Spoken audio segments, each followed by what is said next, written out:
Язык немел у женщин, работать нет уж сил.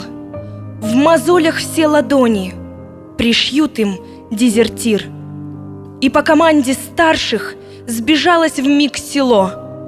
Камнями в тех измученных бросались заодно.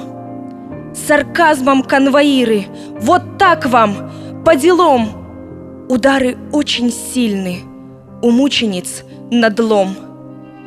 И, прячась от ударов, Гертруда прилегла, и запах сыра с шаров всю суть понять смогла. От смерти их спасая, бросали в них-то курт, детишек подставляя, подобным, как манкурт. Под куст легли лепешки, и мясо, толокно, а иногда картошки. О, было как давно.